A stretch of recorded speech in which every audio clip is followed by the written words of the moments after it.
원달러 환율이 15원 이상 올라 1,410원 턱 밑에서 마감하면서 글로벌 금융위기 이후 13년 6개월 만에 최고치를 기록했습니다. 제롬 파월 연준 의장이 그동안 급등한 집값에 대한 조정이 불가피할 것이라고 경고했습니다. 백악관이 어제 웹사이트를 통해 한미 두 정상이 공급망 회복과 경제 및 에너지 안보, 그리고 북한의 위협에 긴밀히 협조하기로 했다고 밝혔습니다. 바이든 행정부의 연방 학자금 부채 탕감 조치로 전국에서 약 4천만 명 이상이 학자금 대출이 줄어들 것으로 전망됩니다. 어제 플로리다의 한 고속도로에서는 수천 상자의 맥주를 실은 세미 트레일러가 연쇄 추돌 사고를 일으키며 전복되면서 고속도로 전체가 맥주캔으로 뒤덮였습니다. 이상은 이 시각 주요 뉴스입니다. 시청자 여러분 안녕하십니까? KBN 뉴스입니다. 원달러 환율이 15원 이상 올라 1,410원 턱 밑에서 마감했습니다. 글로벌 금융위기 이후 13년 6개월 만에 최고치인데 장 마감 직전엔 1,413원을 넘어서기도 했습니다. 달러 인덱스는 111선을 넘으면서 킹 달러 현상이 이어졌습니다. 원달러 환율이 전 거래일 종가보다 15.5원 오른 1,409.7원에 마감했습니다. 외환시장에서 환율은 전일 대비 3.8원 오른 1,398원에 시작한 뒤 장 마감 직전까지 꾸준히 상승폭을 키우면서 1,410원 턱 밑에서 마감했습니다. 장중에는 달러 매수가 더 강화되면서 19.2원 뛴 1,413.4원까지 오르기도 했습니다. 장중 고가, 종가 모두 2009년 3월 20일 이후 13년 6개월 만에 최고 수준을 찍었습니다. 환율이 그나마 1,410원 아래서 마감한 것은 외환당국의 개입으로 추정되는 스무딩 오퍼레이션 덕분입니다. 외환시장 관계자는 점심께와 장 마감 직전 당국 개입으로 추정되는 달러 매도 물량이 나오며 그나마 종가는 1,409원 선에서 마감하긴 했지만 이미 장중 고가 기준으로 1,410원대를 뚫고 오른 만큼 향후 추가 상승이 불가피해 보인다고 말했습니다. 이날 환율이 급등한 것은 미국발 고강도 긴축 공포입니다. 연방공개시장위원회 결과 연준은 기준금리를 3번 연속 0.75%포인트 인상하는 조치를 단행한 데 따른 영향입니다. 달러 인덱스는 2년물 국채금리의 급등과 함께 치솟아 오늘 오전 기준 전일 대비 1.1포인트 뛴 111.74를 기록했습니다. 달러 인덱스가 111선을 기록한 것은 지난 2002년 6월 이후 처음입니다. KBN 뉴스 이한마음입니다. 시장 전문가들은 연준이 11월에도 기준금리를 0.75%포인트 인상하고 자이언트 스텝을 단행할 것으로 전망하고 있습니다. 연준의 내년 최종 금리는 5.0%에 달할 것으로 예상되고 있습니다. 연준은 20일에서 21일 열린 연방공개시장위원회 정례회의에서 정책금리 목표 범위를 2.25에서 2.5%에서 3.0에서 3.25%로 0.75%포인트 인상하기로 결정했습니다. 지난 6월, 7월에 이어 3개월 연속 자이언트 스텝에 나선 겁니다. FOMC 위원들의 금리 인상 전망을 보여주는 지표인 올해 말 금리 점도표 중간값은 4.4%로 예상했습니다. 지난 6월 3.4%보다 1.0%포인트나 높아진 겁니다. 또 내년 말 금리 전망치도 4.6%로 6월 3.8%보다 0.8%포인트 상향 조정했습니다. 제롬 파월 연준 의장은 이날 FOMC 정례회의 직후 인플레이션 목표치인 2%대를 달성할 때까지 긴축을 멈추지 않겠다며 오늘과 같은 큰 폭의 금리 인상이 또 가능하다고 말했습니다. 한편 주요 투자은행들은 점도표와 경제 전망이 매파적이었다고 평가했습니다. JP모건은 이번 전망이 매우 매파적일 뿐만 아니라 좀 더 현실적이라고 평가하고 연준이 인플레이션을 낮추기 위해 최소한 노동시장의 일부 약화가 필요하다는 것도 인정했다고 평가했습니다.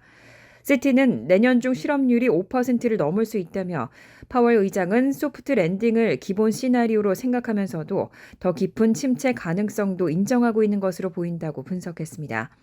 또 11월 0.75%포인트 인상, 12월 0.5%포인트, 내년 2월 0.25%포인트 인상에 최종 금리가 4.5에서 4.75%에 달할 것으로 전망된다고 밝혔습니다. 제롬 파월 연준 의장도 물가를 잡기 위해서 기준금리를 계속 올리겠다고 선언했는데요. 그동안 급등한 집값도 조정이 불가피할 것이라고 경고했습니다. 전문가들은 인플레이션과 금리 인상으로 주택 경기가 당분간 침체할 가능성이 큰 것으로 전망하고 있습니다. 로이터와 블룸버그 통신 등에 따르면 제롬 파월 연준 의장은 어제 연방공개시장위원회 금리 결정 후 가진 기자회견에서 집값 상승이 이어지면서 이제는 많은 미국인이 감당할 수 없는 수준이 됐다며 조정이 불가피할 것이라고 밝혔습니다. 파월 의장은 전국에 걸쳐 집값이 뜨겁게 달아올랐다며 집값이 지속 불가능할 정도로 빠른 속도로 오르면서 심각한 불균형이 생겼다고 지적했습니다. 이어 장기적으로 수급이 균형을 이루고 집값이 합리적인 수준과 속도로 올라 사람들이 다시 집값을 감당할 수 있게 하기 위해서는 주택시장이 조정을 겪어야 할 것으로 본다고 전망했습니다. 다만 집값 상승세는 당분간 지속할 것이고 집값과 임대료 상승세가 상당히 가라앉으려면 시간이 다소 걸릴 것으로 관측했습니다. 이와 관련해 로이터 통신은 연준의 금리 인상으로 모기지 금리가 치솟으면서 주택시장이 가장 빨리 심하게 타격을 입고 있다고 평가했습니다. 그동안 집값이 지나치게 오른 데다 30년 고정 모기지 금리도 지난주 6.25%로 급등해 2008년 세계 금융위기 이후 14년 만에 6%를 돌파했습니다.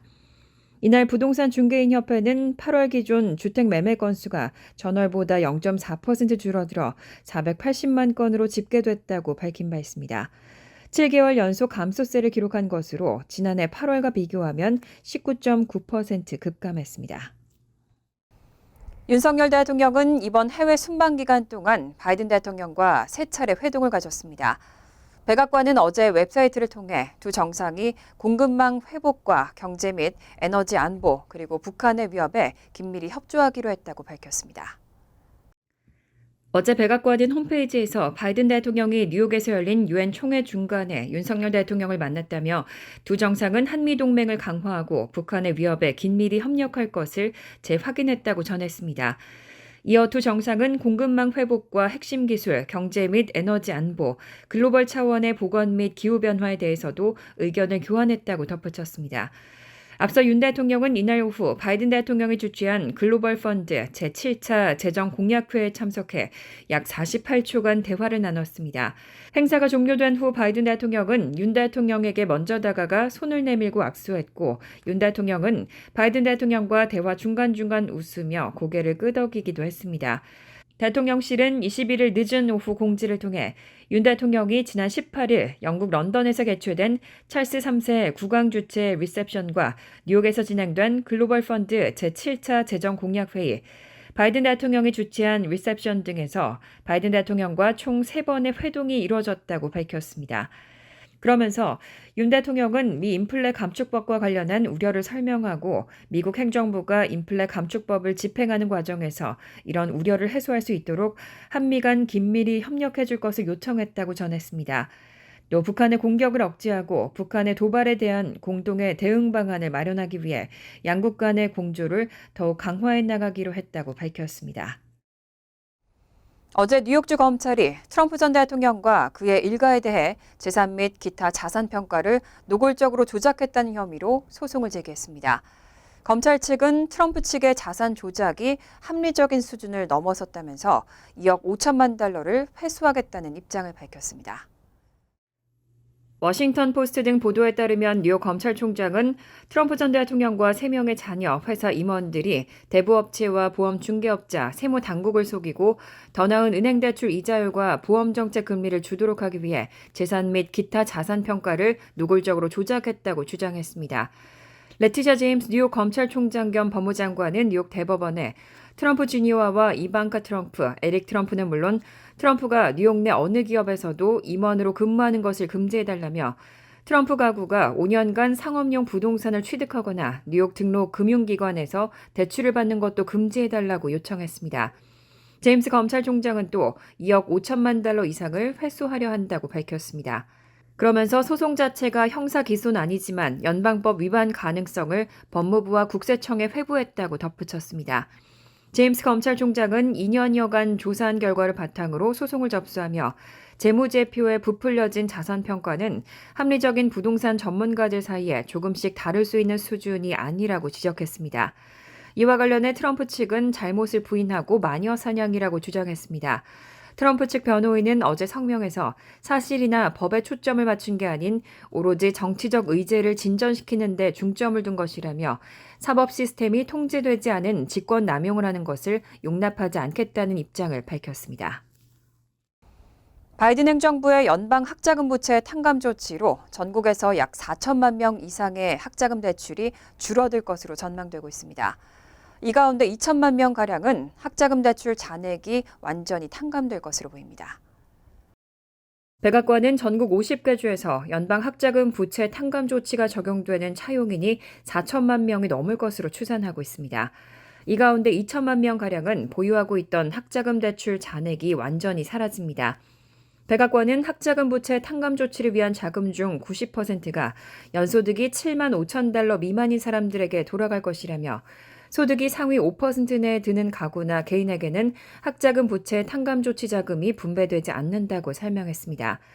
이어 이번 조치는 인종별 빈부격차를 줄이는 데 도움이 될 것이라며 현재 흑인 학자금 대출 차용자의 71%, 라틴계 학자금 대출 차용자의 65%가 펠그랜트 수혜자라고 전했습니다. 저소득층을 대상으로 하는 펠그랜트 수혜자의 경우는 추가로 $10,000의 혜택을 더 받아 총 $20,000의 학자금 대출이 탕감됩니다. 백악관이 공개한 자료에 따르면 이번 조치로 부채 탕감 수혜자가 가장 많은 주는 캘리포니아주로 354만 9,300명이 학자금 대출 탕감 조치를 받게 됩니다. 뉴욕주의 경우는 225만 8,800명으로 전국에서 수혜자가 네 번째로 많았고 뉴저지주는 108만 2,900명으로 전국에서 11번째로 수혜자가 많았습니다. 이미 교육부에 소득 데이터가 등록되어 있는 경우는 별도 절차 없이 자동으로 부채가 탕감되고 교육부에 소득 데이터가 없는 경우에는 별도로 신청서를 작성해야 합니다. 교육부는 추후 신청서 접수 시작 일자를 별도로 발표할 예정입니다. 뉴저지주가 각급 공립학교 학생들을 대상으로 성교육을 강화한 새로운 표준 교육안을 마련했습니다. 올 가을부터 초중 고등학교 학생들에게 성적 취향과 성 정체성이 다른 타인에 대한 존중을 포함한 새로운 성교육이 의무화됩니다. 뉴저지는 500여 개 학군을 대상으로 새로운 내용의 성교육 프로그램을 마련했다며 지난 2020년 주교육위원회에서 채택된 내용이기 때문에 올 가을부터는 지침에 맞게끔 학생들을 교육시켜달라고 당부했습니다. 이번 새로운 성교육 표준교육안은 해부학적 측면에서 남녀 신체에 대한 설명은 물론 성을 표현하는 방식과 성 역할의 다양성, 성적 취향과 성 정체성이 다른 타인에 대한 존중은 물론 이들에 대한 존중을 증진하기 위한 프로그램 개발 실습 과정도 담겨 있습니다. 하지만 일부 초등학생을 대상으로 한 설명 중에는 사춘기 2차 성징이 나타난 아이들의 신체적 변화와 호르몬 변화에 의한 성욕과 자위행위, 동성연애와 성전환 등에 대해 지나치게 노골적이고 긍정적으로 서술하고 있다는 점에서 오히려 학생들에게 성적 이상행동이나 성범죄 등을 부추길 수 있다는 비판도 나옵니다. 하지만 이런 우려에도 불구하고 주교육국은 학군에서 학부모나 종교계 등의 반대로 새로운 성교육 표준교육안을 채택하지 않을 경우에는 징계 조치를 취할 것이라는 강경 입장을 밝혔습니다. 또 정당한 사유 없이 성교육 시간에 출석하지 않은 학생은 무단결석으로 처리해 상급 학교 진학 시 불이익을 받게 되고 성교육 프로그램을 제대로 진행하지 않는 학군은 교사 또는 관리자의 면허 취소나 주정부 지원금 중단, 학교 운영권 상실은 물론 민사소송의 대상이 될 수 있다고 경고했습니다. 뉴저지주 뉴욕에 위치한 리버티 국제공항은 그동안 뉴욕시의 도시 코드를 써왔는데요. 10월 3일부터는 뉴욕시 공항으로서의 지위를 잃게 되고 자체 도시 코드를 쓰게 됩니다. 국제항공운송협회에 따르면 뉴욕공항은 10월 3일부터 뉴욕시 일대 공항이 아닌 자체 국제항공운송협회의 도시 코드를 쓰게 됩니다. 지금까지 뉴욕공항은 JFK, 라과디아 공항과 같은 뉴욕시의 도시 코드 NYC를 썼는데 다음 달부터는 쓰지 않는 겁니다. 뉴욕공항은 자체 코드인 EWR로만 언급될 예정입니다. 전문가들은 이번 결정이 항공편 티켓 가격에 영향을 미칠 수 있다고 전했습니다. 뉴욕공항이 뉴욕시 도시 지위를 잃고 새로운 가격 구조를 도입할 수 있기 때문에 티켓 가격 조정도 동반될 수 있다는 의미입니다. 다만 아직까지 뉴욕공항을 오가는 항공편이 뉴욕시 공항을 오가는 항공편보다 저렴해질지 여부는 확신하기 어렵습니다. 뉴욕공항이 자체 도시 코드를 쓰게 되면 승객들이 항공편을 변경할 때 수수료 부담이 늘어날 가능성도 있습니다. 현재 대부분의 항공사들은 같은 도시 코드를 쓰는 공항으로는 항공편 목적지를 변경해도 추가 요금을 받지 않고 있습니다. 항공업계 관계자들은 뉴욕공항이 다른 도시로 분류된 만큼 승객이 목적지를 뉴욕의 다른 공항들에서 뉴욕으로 변경하면 수수료를 지불하게 될 가능성도 높아졌다고 전했습니다. 어제 플로리다의 한 고속도로에서는 수천 상자의 맥주를 실은 세미 트레일러가 연쇄 추돌 사고를 일으키면서 전복됐습니다. 고속도로 전체가 맥주캔으로 뒤덮였습니다. 플로리다 고속도로 순찰대는 어제 오전 6시 직후 템파에서 북쪽으로 48km 떨어진 75번 주간 고속도로 남행 차선에서 연쇄 추돌 사고가 발생했다고 밝혔습니다. 관계자들은 세미 트레일러 한 대가 차선을 바꾸려다 다른 세미 트레일러와 충돌했고 뒤따르던 다른 세미 트레일러들이 그 브레이크를 밟았지만 한 대가 멈추지 못하면서 멈춰선 픽업 트럭 한 대와 다른 세미 트레일러와 부딪히며 전복됐다고 전했습니다. 이 사고를 낸 세미 트레일러에는 실버벌릿 쿠어스라이트 맥주 수천 상자가 가득 차 있었습니다. 사고로 픽업 트럭 탑승자들은 경미한 부상을 입었지만 고속도로는 온통 맥주로 뒤덮이면서 약 2시간 30분 뒤인 오전 8시 30분에야 겨우 갓길 통행이 가능했고 정오께 고속도로가 다시 재개되기까지 폐쇄가 계속됐습니다.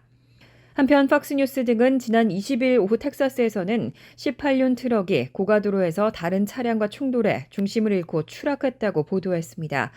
목격자의 차량 블랙박스 영상을 보면 트럭이 갑자기 고가도로 난간에서 곤두박질 치면서 아래편 도로 바닥에 충돌해 화염에 휩싸였습니다. 경찰은 이 사고로 71살 구스타포 고메즈로 확인된 운전자가 현장에서 사망했다고 전했습니다. 간추린 소식입니다. 오늘 노동부는 지난주 신규 실업수당 청구 건수가 21만 3천 건으로 집계됐다고 밝혔습니다. 전주보다 5천 건 늘어나 6주 만에 첫 증가세를 보였고 블룸버그 통신이 집계한 전문가 전망치 21만 7천 건을 하회했습니다. 오늘 발표된 수치는 실업률이 역대급으로 낮았던 코로나19 사태 직전과 비슷한 수준입니다. 최소 2주 이상 실업수당을 신청하는 계속 실업수당 청구 건수는 138만 건으로 2만 2천 건 감소했습니다. 뉴욕시 의회가 뉴욕시 소방국의 여성 및 소수계 채용 확대를 요구하는 조례안을 추진합니다. 지난 19일 시의회에 상정된 5개의 패키지 조례안에 따르면 뉴욕시 소방국은 여성과 소수계 소방관을 더 많이 채용하기 위한 계획을 6개월 내에 수립해서 시의회에 제출해야 합니다. 여성 전용 화장실 설치 등 업무 환경 개선 계획 역시 6개월 내 수립하는 등 5년 내에 모든 계획을 완료해야 한다는 내용도 포함됐습니다. 현재 뉴욕시 소방국 소방관의 76% 이상은 백인 남성이고 히스패닉 13%, 흑인 8%, 아시아는 2%에 불과하며 여성은 1% 미만입니다. 도로교통안전국에 따르면 테슬라는 지난 19일 세이프티 파워 윈도우 소프트웨어를 개선하기 위해 차량 109만 6,762대를 리콜한다고 통지했습니다. 해당 차량은 2017에서 2022 모델 3, 2020에서 2021 모델 Y, 2021에서 2022 모델 S와 모델 X 일부 모델입니다. 세이프티 파워 윈도우는 창문을 자동으로 닫는 과정에 물체가 감지되면 창문이 자동으로 다시 내려가는 기능으로 제대로 작동하지 않으면 운전자나 승객의 신체가 창문에 끼어 부상당할 수 있습니다. 테슬라는 지난달 제품 시험 과정에서 문제를 발견했고 지난 13일부터 생산한 차량은 소프트웨어를 개선해 관련 문제를 해결했다고 설명했습니다. 존 리우 뉴욕주 상원의원이 노인 공경의 달을 맞이해 퀸즈 북동부 지역 시니어들을 위한 행사를 개최합니다. 존 리우 의원실에 따르면 오는 27일 오후 12시부터 2시까지 플러싱 글로우 커뮤니티 센터에서 노인 공경의 달 축하 파티가 열립니다. 참석자들은 간단한 스낵과 함께 게임 등 다양한 액티비티를 즐길 수 있고 선물도 마련되어 있습니다. 리우 의원은 퀸즈 북동부 지역에는 활기찬 시니어 커뮤니티가 존재한다며 우리 커뮤니티를 구축하기 위해 애쓴 시니어들께 사랑과 감사를 표한다고 전했습니다. 환율과 증권 소식입니다.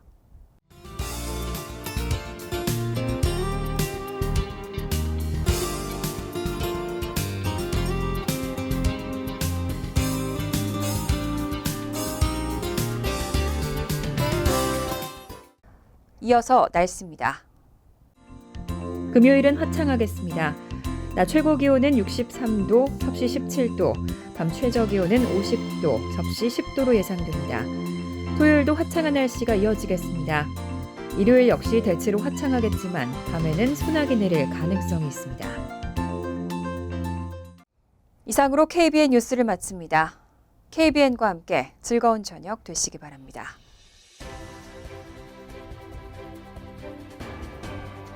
미 동부 최대 한인방송 KBN이 제작하는 KBN 뉴스는 웹사이트 mykbn.com 그리고 유튜브와 페이스북에서 다시 보실 수 있습니다.